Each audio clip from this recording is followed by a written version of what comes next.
Jelas ya? Ya, assalamualaikum warahmatullahi wabarakatuh. Waalaikumsalam warahmatullahi wabarakatuh. Selamat malam teman-teman. Apa kabarnya? Alhamdulillah. Baik, Pak.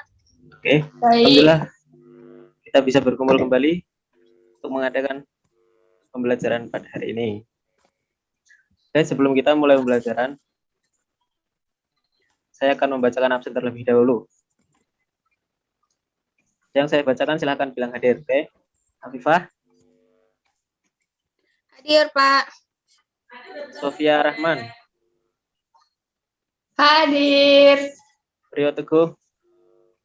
Hadir, Pak. Riki Wahyu.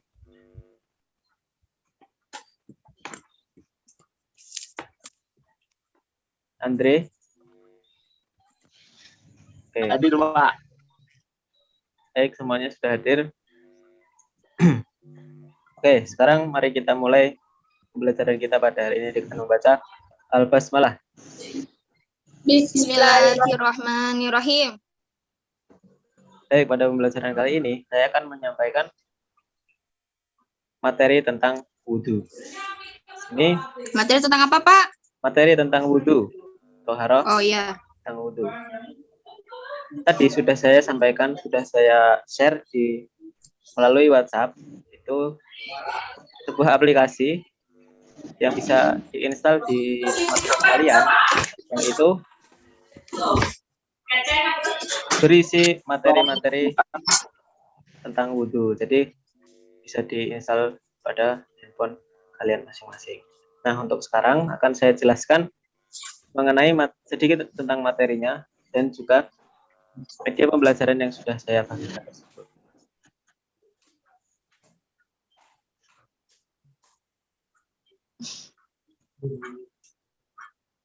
Ya, sekarang share screen-nya sudah terlihat? Sudah. Oke. Ini adalah tampilan untuk aplikasinya nanti. Jadi di sini bisa dilihat ada banyak sekali materi wudhu. Pertama ada pengertian ya. Bisa langsung diklik saja di tempat pengertiannya. Kemudian ada pengertian secara bahasa, kemudian ada pengertian secara fikih. Nah, untuk ini silahkan dibaca sambil saya menjelaskan. Nanti silahkan ditulis atau dicatat beberapa pertanyaan-pertanyaan yang sekiranya belum dipahami dari materi ini untuk sesi pertanyaan nanti.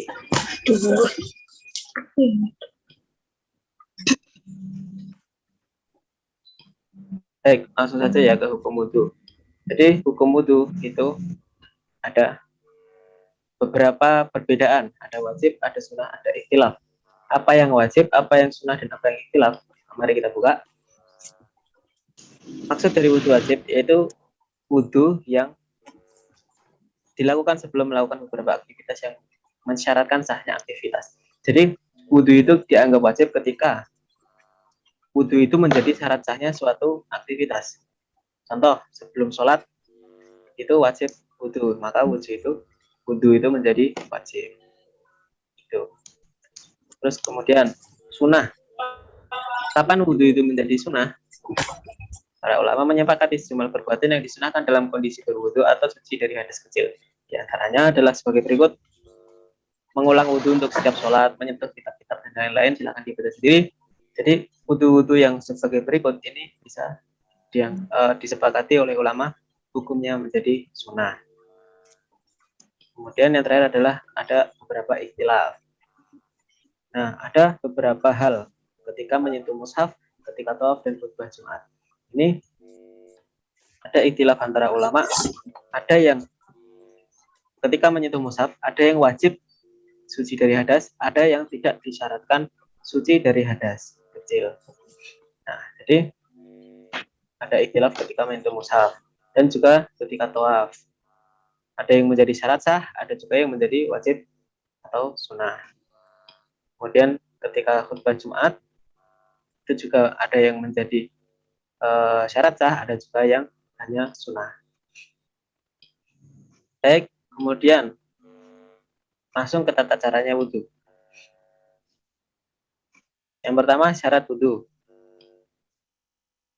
Ada dua jenis syarat ya, syarat wajib, yaitu yang sebagai berikut: muslim, akil balik, berakal, intinya hal yang meniadakan wudhu seperti haid dan nifas dan lain-lain. Kemudian syarat sah, ratanya air membasmi anggota wudhu. Jadi ketika syarat sah ini tidak dilakukan, maka wudhu itu tidak sah. Jadi harus melakukan hal-hal yang ada di syarat sah ini ketika berwudhu. Kemudian praktik wudhu.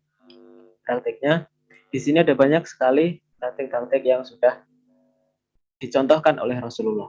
Dan di setiap praktik-praktik ini, insya Allah sudah ada videonya. Nanti silahkan dipelajari sendiri menggunakan aplikasi ketika punya waktu luang atau sedang istirahat, ketika tidak ada kerjaan, bisa dibuka, kemudian dipelajari setiap tata caranya. Di situ sudah ada video yang bisa dibuka. Contoh,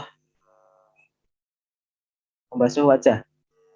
Nah, di sini ada dalil, kemudian videonya ada di bawah, silakan diklik saja, nanti muncul videonya.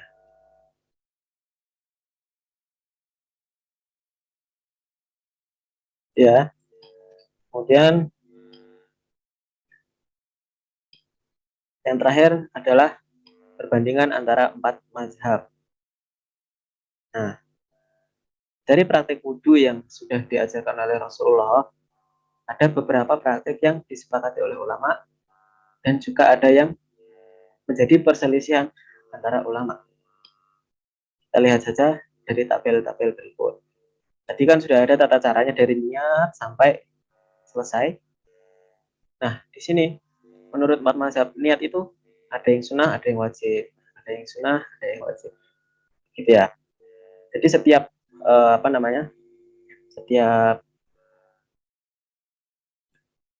setiap step, setiap proses itu berbeda-beda. Ada yang ulama itu sepakat untuk sunnah semua, ada yang sepakat untuk wajib semua. Gitu. Untuk yang wajib itu semua ulama bersepakat, yaitu membasuh wajah, membasuh tangan hingga siku, mengusap kepala. Namun mengusap kepala ini ada beberapa yang berbeda, kayak seperti Hanafi itu minimal seperempat, Maliki seluruh, Syafi'i sebagian. Kemudian membasuh kaki ini juga wajib semua, karena yang wajib itu semuanya berada di Al-Quran. Dalilnya yaitu famsahu bi aidikum famsahu bi wujuhikum wa aidiakum ilal marafiqi faksilu famsahu bi ru'usikum wa arjulikum ilal marafiq. Itu ya. Ini yang lain-lain ada juga banyak yang sunnah. Nah, di sini totalnya dilihat sendiri nanti di aplikasinya. Terakhir ada kuis-kuis, jika ingin melakukannya silakan nanti dikerjakan kuisnya di aplikasi, nanti nilainya akan langsung masuk ke email saya. Baik, itu saja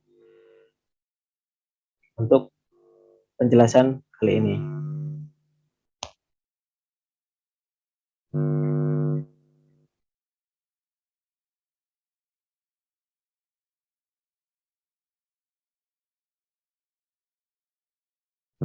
Baik, sekarang kita masuk ke tanya jawab. Dari tadi sudah dijelaskan, kemudian masing-masing dari kalian sudah menulis beberapa pertanyaan. Baik, sekarang silahkan yang ingin bertanya.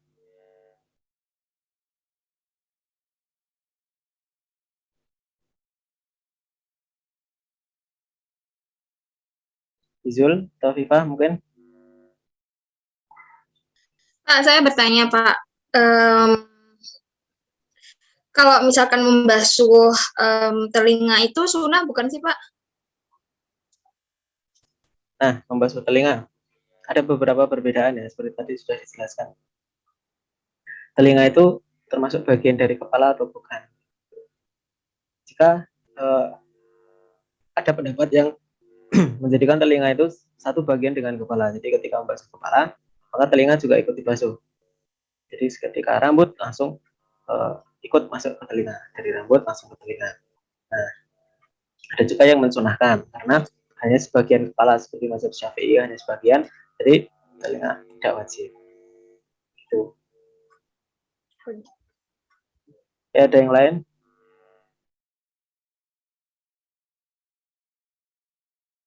Rio, apa yang ditanyakan? Insya Allah nggak ada Pak, paham. Baik. Riki, Ya, saya bisa. Ya.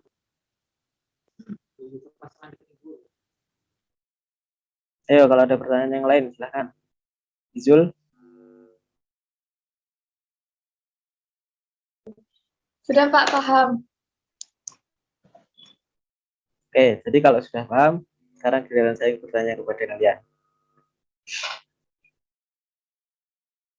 Baik, tadi ada beberapa proses dalam wudhu yang para ulama itu bersepakat dalam hukumnya, yaitu wajib. Ada berapa proses? Apa saja yang disepakati hukumnya wajib untuk para ulama yang diambil dari dalil Al-Quran? Ya, Iki, bisa jawab atau enggak?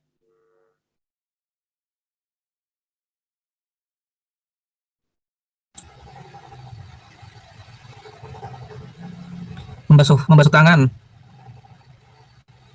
Kemudian membasuh muka, membasuh kepala, ya,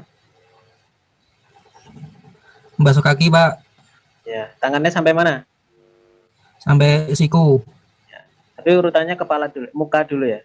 Pertama muka dulu, Ya, kemudian tangan sampai siku. Ya, pertanyaan selanjutnya. Apa hukumnya berkumur-kumur dan istinsyak, matmadah dan istinsyak. Istinsyak itu memasukkan air ke dalam hidung ya. Mbak Izul, jawab.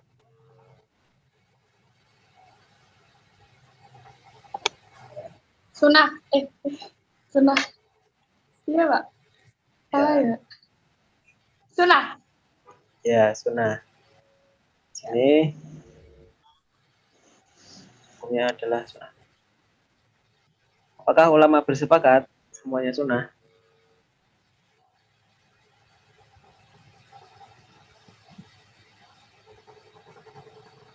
Iya Pak. Enggak. Untuk mazhab Hanbali itu wajib untuk berkumur-kumur dan istinsyak. Untuk yang lainnya itu sunnah semuanya. Kayak gitu ya. Oke, mungkin cukup untuk tanya jawab kali ini.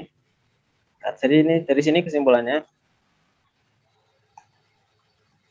materi ini bisa kalian pelajari sendiri di rumah, di dalam waktu luang atau ketika tidak mengerjakan sesuatu. Untuk sekedar buka-buka HP saja, itu bisa diinstal di HP, nah dari situ bisa dipelajari. Dan di situ ada juga kuis-kuisnya yang harus kalian kerjakan untuk menjadi bahan penilaian.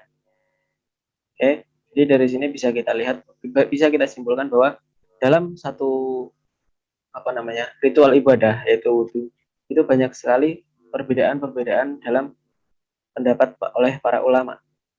Kan setiap gerakannya itu pun ada ikhtilaf-ikhtilaf yang ada di sana.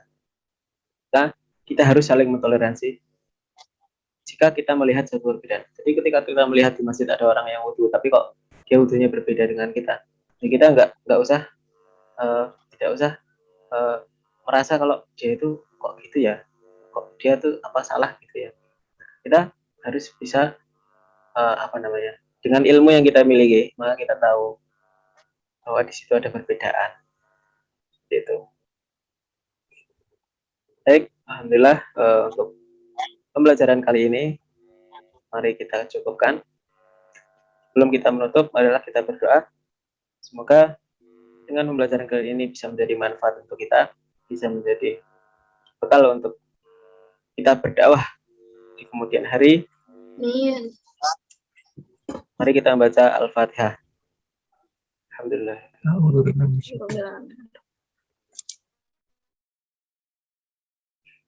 Baca doa kafaratul majelis. Subhanakallahumma wa bihamdika. Terima